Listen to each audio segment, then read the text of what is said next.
स्वागत है दोस्तों आप सभी का आज की इस कहानी में। आज की कहानी है संपत्ति का बंटवारा। आज तो रघुवीर जी का गुस्सा सातवें आसमान पर था।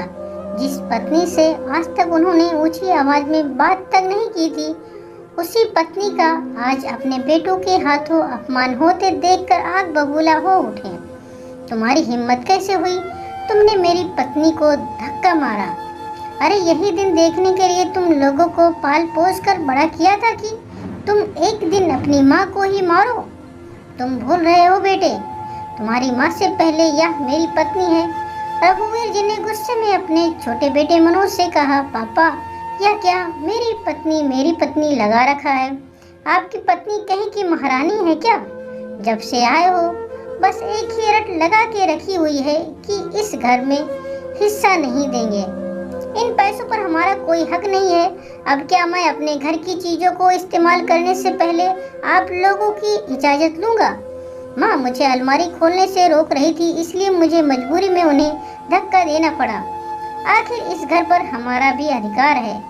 छोटे बेटे मनोज के मुंह से ऐसी बातें सुनकर रघुवीर जी ने मनोज के गाल पर खींचकर एक जोरदार तमाचा जड़ दिया और गुस्से से बोले, कुछ भी हो पर वह तुम्हारी माँ है।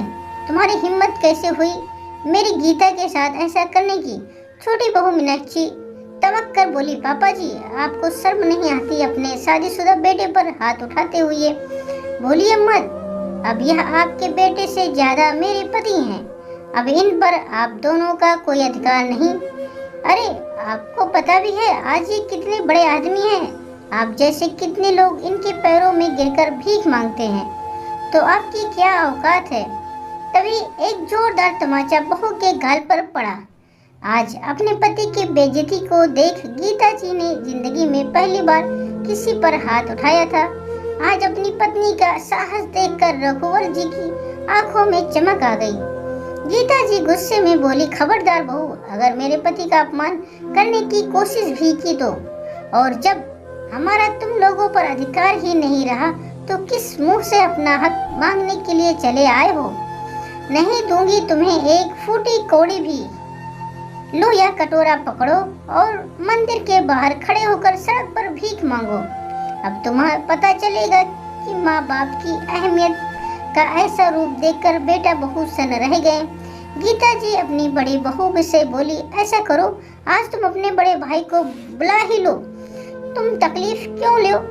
तो यह काम मैं भी कर लेती हूँ। तभी रघुवीर जी के दोस्त का बेटा संकेत वहाँ पेपर लेकर पहुँचा। साथ में 2 पुलिस वाले भी थे।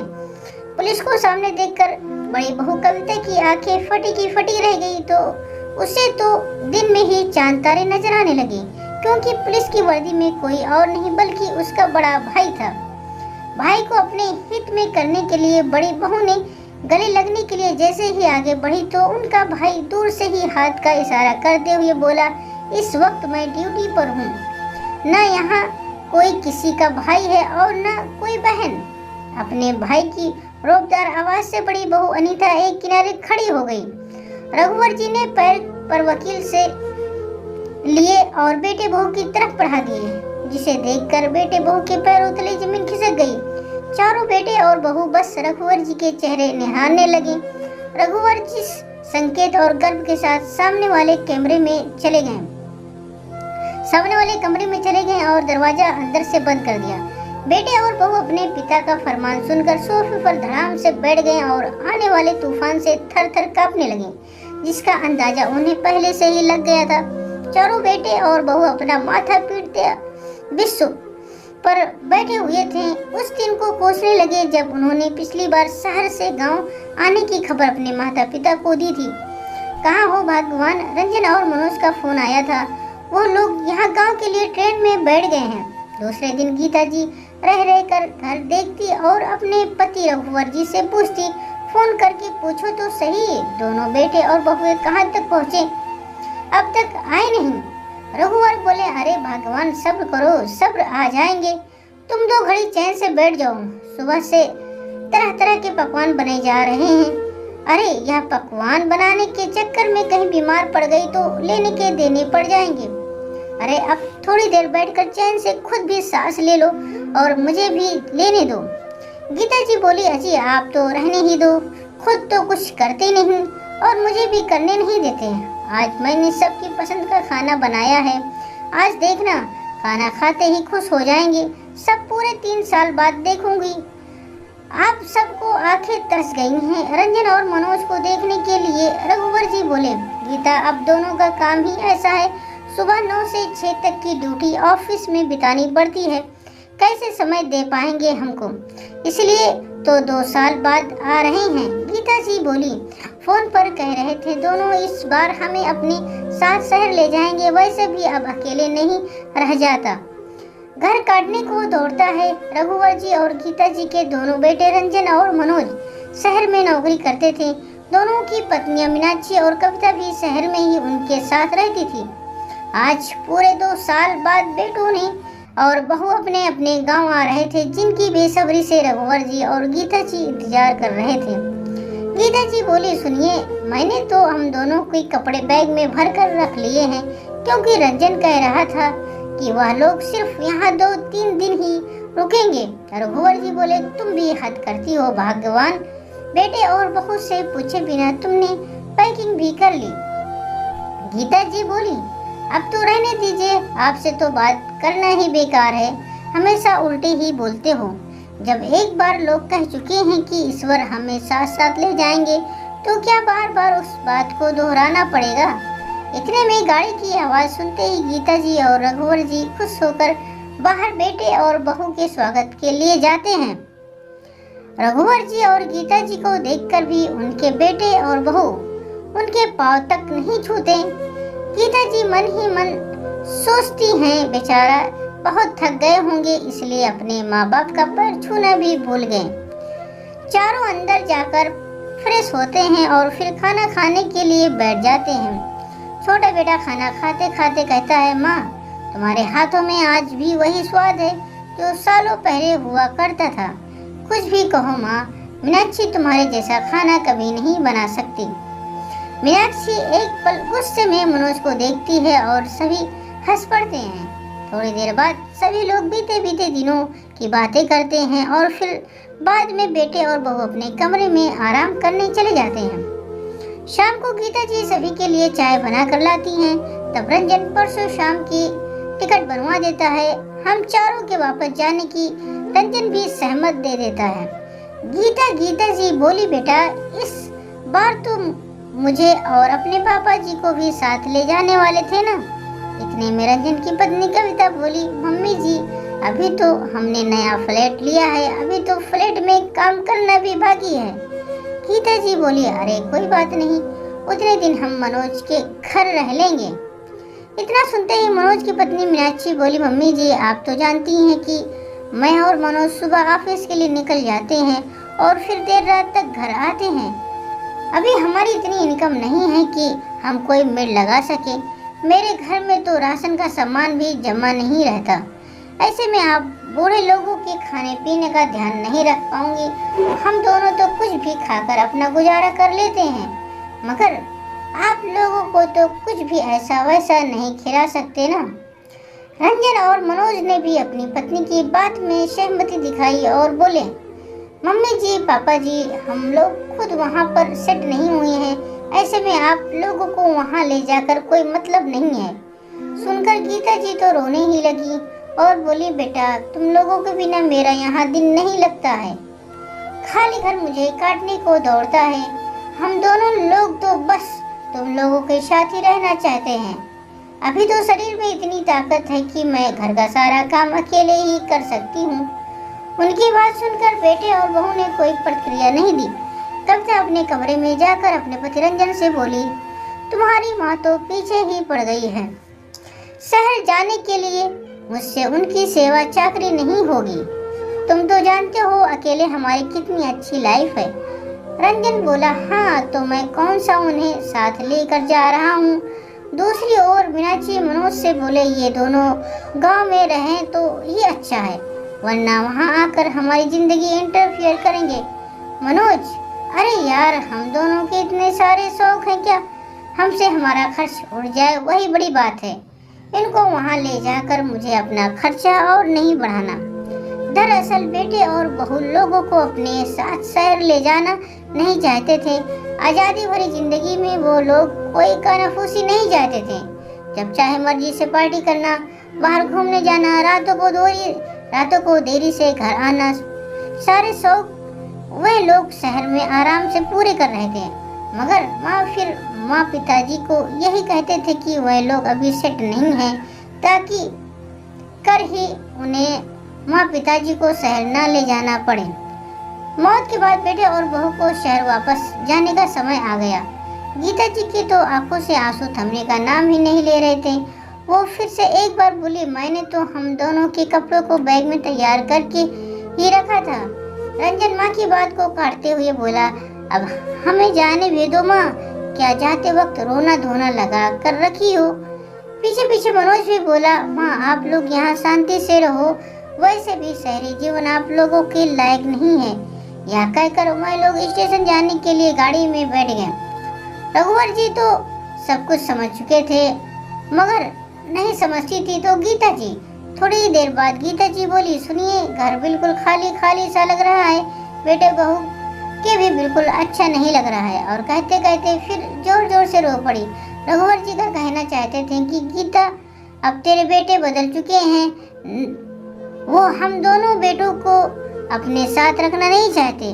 मगर अगर गीता जी को लगातार रोते वो देखकर कुछ नहीं बोले। अब गीता जी हमेशा अपने ही ख्यालों में खोई सी रहती थी, खाना भी ढंग से नहीं खाती थी। उनके चेहरों की झुर्रियां और अधिक गहरी हो चुकी थी। खाना ठीक से न खाने के कारण बीमारियों ने उनके शरीर में घर कर लिया था। रघुवर जी गीता जी को बहुत समझाने का प्रयास करते, लेकिन गीता जी की आंखों पर तो बेटे बहू के मुंह का अंधी पट्टी चढ़ी हुई थी। इसलिए गीता जी और अधिक बीमार रहने लगी। एक रोज गीता जी अपने बरामदे में बैठी हुई थी। उन्हें बाहर से आवाज आई, चूड़िया ले लो, चूड़िया, रंग बिरंगी चूड़िया ले लो। गीता जी ने नजर उठाकर देखा तो एक वृद्ध महिला तकरीबन 70 साल की होगी। वो इस उम्र में भी चूड़िया बेच रही थी। उसके चेहरे पर एक मुस्कुराहट लगातार दिखाई दे रही थी। उसे देखकर मानो ऐसा लग रहा था जैसे वह अपनी जिंदगी से बहुत खुश हो। गीता जी ने उसे बुलाया और चूड़िया देखने के लिए। गीता जी बोली, आप इस उम्र में घर जाकर चूड़िया क्यों बेच रही हैं? क्या आपका कोई नहीं है इस दुनिया में? वृद्ध महिला पहले तो हंसी, फिर बोले, बहन मेरे 4 बेटे हैं जो शहर में रहते हैं। अपना पेट काट काट कर उन्हें पढ़ाया लिखाया। शहर में उन्हें नौकरी लगते ही उनकी शादी भी करवाई। मगर अब चारों में से किसी के घर में मेरे लिए कोई जगह नहीं है। पति का साथ भी छूट गया था। ऐसे नालायक बेटों पर आश्रित रहने से बेहतर मैं छोटे ही सही मगर अपने लिए अपना व्यवसाय शुरू कर दिया। घर घर जाकर चूड़ियाँ बेचती हूँ, उससे मेरा खर्च भी निकल जाता है और 4 लोगों से मिलकर थोड़ी हंस बोल भी लेती हूँ तो दिल को सुकून मिल जाता है। जी को उस वृद्ध महिला की बात सीधे दिल पर लग गई। वह सोचने लगी, दोनों बेटे और बहू ने वापस शहर जाकर मुझे एक फोन तक नहीं किया, जबकि वह लोग मुझे यहाँ देख कर गए थे कि मैं उन लोगों के जाने के कारण रो रो कर बुरा हाल है। मुझसे तो यह वृद्ध महिला बेहतर है जो बेटों को भुलाकर अपना जीवन यापन कर रही है। बस फिर क्या था, गीता जी ने भी उसी समय कठोर फैसला ले लिया कि वह ऐसे बेटे और बहू के लिए आज से अपने आंसू नहीं बहाएंगी। जिन बेटे को अपने माँ बाप की बिल्कुल भी चिंता नहीं, उनके पीछे अब मैं अपना जीवन बर्बाद नहीं करूंगी। रघुवर जी घर लौटे तो देखा गीता जी ने आज उनकी मनपसंद खाना बनाया था और वो बोली, आप मुझे अचार बनाने का सामान लाकर देंगे? मैं अपना खुद का व्यवसाय शुरू करना चाहती हूँ। खाना बनाने में तो गीता जी का वैसे भी जवाब नहीं था। उनके हाथ का खाना जो एक बार खा लेता था वह सालों साल तक कभी स्वाद नहीं भूल पाता। रघुवर जी को गीता जी को खुश देखकर बहुत खुश हुए और वो बोले, गीता तुम में यह आज बदलाव कैसे आया? गीता जी ने उस वृद्ध महिला से मिली सीख अपने पति रघुवर जी को बताई। तब रघुवर जी बोले, गीता मैं तो यह बात पहले ही समझ चुका था, पर यह बातों में देरी से समझ आई क्योंकि तुम बेटे और बहू के मुंह में अंधी हो चुकी थी। खैर देर आए दुरुस्त आए, कहकर वह गीता जी के लिए चाय बनाने का सामान लेने चले गए। यहाँ गीता जी ने चाय बनाने के हुनर को अपना हथियार बना लिया था और धीरे धीरे उनका व्यवसाय जोरों शोरों से चलने लगा। अपने देश में छोड़ो विदेश में भी इनके आचार की मांग बढ़ने लगी। गीता जी अपने व्यवसाय में इतने व्यस्त हो गई कि उनके बेटे और बहू को याद करने का उनके पास समय ही नहीं था। उधर शहर में रंजन और मनोज और उनकी पत्नी आज मिले तो मनोज अपने बड़े भाई रंजन से बोला, भैया रोज 9 से 6 की नौकरी करके थक के जाओ, हर महीने की नॉर्मल सैलरी, इससे अब गुजारा नहीं होता। रंजन बोला, तूने तो मेरे मुंह की बात छीन ली, मेरे भी कुछ यही हाल है। मैं भी यही सोच रहा था क्योंकि न हम दोनों मिलकर कोई व्यवसाय शुरू करें जिससे आमदनी बढ़ सके, मगर व्यवसाय करने के लिए ज्यादा पैसे चाहिए होंगे, वो कहाँ से लाएंगे? मनोज की पत्नी मीनाक्षी बोली, अरे गांव में आपके माता पिताजी इतने बड़े घर में रह रहे हैं, वो घर कब काम आएगा? उस घर को बेच देते हैं, जो पैसा आएगा उससे आप लोगों का नया व्यवसाय शुरू कर सकते हैं। रंजन और मनोज को भी यह तरकीब अच्छी लगी। वह सभी लोग गांव पहुंचते हैं। गांव जाकर जब अपनी माँ का नया व्यवसाय देखा तो चारों को बहुत आश्चर्य हुआ। रंजन की पत्नी कविता बोली, जब हम लोग यहाँ से गए थे तो बुढ़िया ऐसे रो रही थी जैसे हमारे बिना मर ही जाएगी, और यहाँ देखो तो अपना नया कारोबार कैसे जमा कर बैठी है। मीनाक्षी बोली, चलो भाभी बुढ़िया के पैरों में गिर जाते हैं, शायद बुढ़िया हमें माफ कर दे। गीता जी पीछे से अपनी बहू की बातें सुनकर बोली, इसकी कोई जरूरत नहीं और तुम लोग चिंता मत करो, अब तुम्हारे साथ शहर आने के लिए मैं तुमसे नहीं कहूँगी। शायद उस वक्त मैं तुम लोगों से कभी दूर नहीं होना चाहती थी, इसलिए तुम्हारे सामने गिड़गिड़ा रही, मगर तुम लोगों ने मुझे उस अवस्था में छोड़कर जिंदगी का नया पाठ सिखा दिया। रंजन और मनोज बोले, माँ दरअसल हम अपना व्यवसाय शुरू करना चाहते थे जिसके पैसों की जरूरत थी। अगर आप गीता जी बीच में ही बात काटते हुए बोली, आज वापस 3 साल बाद तुम लोग गांव आए हो, इस बीच तुम लोगों को हमसे फोन पर बात तक करने का समय नहीं मिला, मगर आज पैसे मांगने मुंह उठाकर चले आए हो। तुम जैसे नालायक बेटों की हमें कोई जरूरत नहीं, तुम लोग जैसे आए हो वैसे ही वापस चले जाओ, और मेरे पास तुम्हें देने के लिए अब ना तो घर है, ना पैसे और ना ही माँ की ममता है। रघुवर जी बोले, गीता बिल्कुल सही कह रही है, तुम लोग वापस जहाँ से आए हो वहीं चले जाओ, हम समझेंगे कि हमारे कभी बेटे ही नहीं थे। उतने में रघुवर जी को उनका नौकर पुकारता है। तभी बड़ा बेटा गीता जी से बोला, क्या कहाँ चले जाएं? ऐसे कैसे चले जाएं मम्मी जी, इस घर पर हमारा भी अधिकार है, इस घर में हम हमारा हिस्सा लेकर ही रहेंगे। रंजन की पत्नी कविता बोली, बिल्कुल सही कह रहे हैं आप, मैं भी अभी मेरे भाई घर को बुलाती हूँ और इन गुटों पर घरेलू हिंसा का इंजाम लगा देती हूँ, फिर देखती हूँ कैसे हमें घर में हिस्सा नहीं देते हैं ये लोग। छोटा बेटा गीता जी से जबरदस्ती अलमारी की चाबी छीनकर अलमारी खोलने का प्रयास करता है। उतने में गीता जी आकर उसके हाथ से चाबियों का गुच्छा खींचती हैं और मनोज उनको धक्का दे देता है। रघुवर यह देखकर तमतमा उठते हैं और मनोज को एक थप्पड़ जड़ देते हैं। रघुवर जी और गीता जी पहले ही वकील संकेत और गर्ग को बता चुके थे, इसलिए उन्होंने उन दोनों को बुला लिया। संकेत ने जो पेपर बहू को पकड़ाए थे उसमें साफ साफ लिखा हुआ था कि जो बेटे और बहू अपने माता पिता की सेवा नहीं करते उनके माता पिता की प्रॉपर्टी पर कोई अधिकार नहीं होता। थोड़ी देर में दरवाजा खुला और रघुवर संकेत कर बाहर आए। कविता का भाई बोला, अगली दफा तुम चारों में से किसी ने रघुवर जी और गीता जी को परेशान करने की कोशिश को तो तुम चारों को गिरफ्तार कर लिया जाएगा।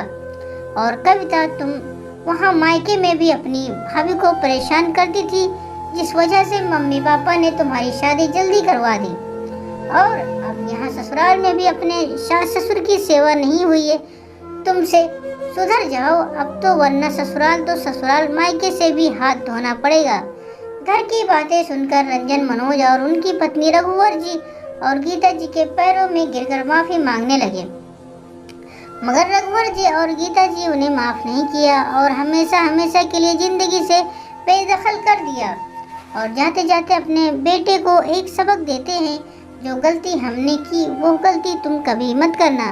बेटे और बहू अपना समूह लेकर अपने शहर वापस चले जाते हैं और सभी अपनी अपनी गृहस्थी में मगन हो जाते हैं। दोस्तों, यह कहानी आप सभी को कैसी लगी कमेंट में जरूर बताएं और कृपया चैनल को लाइक और सब्सक्राइब जरूर करें और बेल नोटिफिकेशन को ऑल कर दीजिए ताकि अगली कहानी की वीडियो आप तक तुरंत पहुंचे। पूरी कहानी सुनने के लिए आप सबका बहुत बहुत धन्यवाद।